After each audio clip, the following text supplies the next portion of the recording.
memandang ketidakpastian ekonomi masih tinggi ke depan. Region for Economic Cooperation and Development (OECD) memangkas proyeksi pertumbuhan ekonomi di tahun 2024. Dan Finlandia sepakat meningkatkan kerjasama ekonomi antar kedua negara. Anda menyaksikan Headline News, pemirsa. Nilai ekspor di Indonesia pada Juni 2024 turun 6,65%.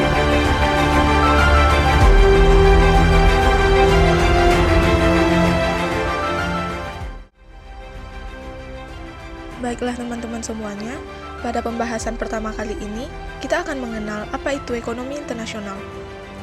Secara singkat, ekonomi internasional ialah cabang ilmu ekonomi yang mempelajari segala sesuatu mengenai hubungan ekonomi antar negara.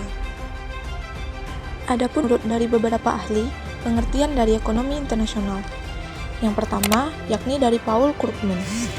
Paul Krugman berpendapat bahwa ekonomi internasional adalah studi tentang bagaimana negara-negara berinteraksi dalam hal perdagangan barang dan jasa, serta pergerakan modal dan tenaga kerja. Yang kedua adalah menurut Robert Mundell. Menurutnya, ekonomi internasional mencakup analisis dan kebijakan yang berhubungan dengan pertukaran internasional, aliran modal, dan efek dari kebijakan ekonomi pada skala besar. Dari kedua ahli tersebut, setiap ahli memberikan perspektif yang berbeda, tetapi keduanya sama-sama merujuk pada interaksi dan hubungan, serta kerjasama antar negara. Selanjutnya, kita akan membahas tentang ruang lingkup ekonomi internasional. Ruang lingkup ekonomi internasional ini terdiri dari beberapa bagian, di antaranya 1. Perdagangan internasional. Perdagangan internasional ini memfokuskan pada pertukaran barang dan jasa antar negara, termasuk teori dan praktik perdagangan, kebijakan tarif, dan perjanjian perdagangan. Yang kedua adalah investasi asing.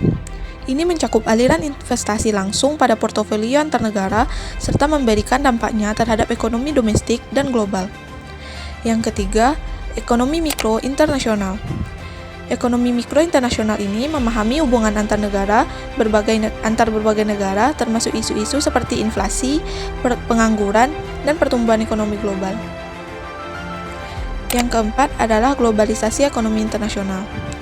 Ini meneliti dampak globalisasi terhadap pembangunan ekonomi, ketidaksetaraan, dan kebijakan pembangunan di negara berkembang. Selanjutnya tentang manfaat ekonomi internasional. Di antaranya yang pertama yaitu mempercepat, maksudnya yaitu bekerja sama antar negara dapat menciptakan iklim kerjasama ekonomi internasional yang saling menguntungkan. Yang kedua yaitu meningkatkan pendapatan negara, yakni melalui kegiatan ekspor yang dilakukan negara kita, Indonesia, yang menjadi negara pemasok sumber-sumber bahan baku bagi negara-negara yang memiliki keterbatasan sumber daya alam.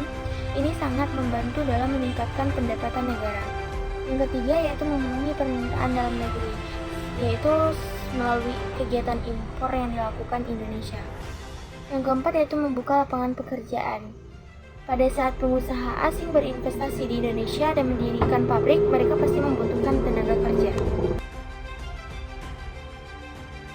Untuk contoh penerapan ekonomi internasional, diantaranya seperti kegiatan ekspor dan impor.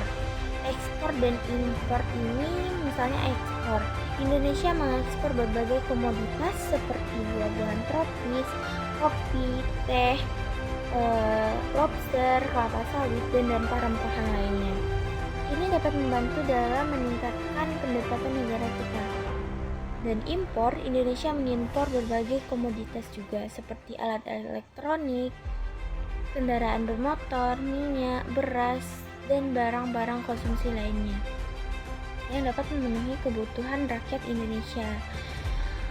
Selanjutnya seperti adanya forum kerjasama, Indonesia berperan aktif dalam berbagai forum kerjasama internasional seperti ASEAN, G20, APEC, dan lain-lain.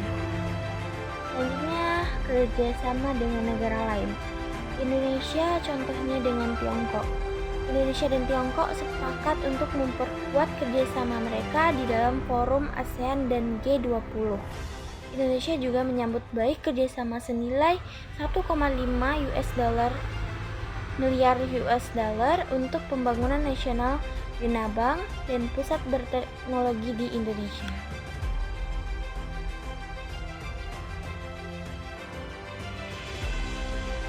Untuk kesimpulan literatur, ekonomi internasional adalah studi tentang interaksi ekonomi antar negara-negara, mencakup perdagangan internasional, investasi, dan aliran modal.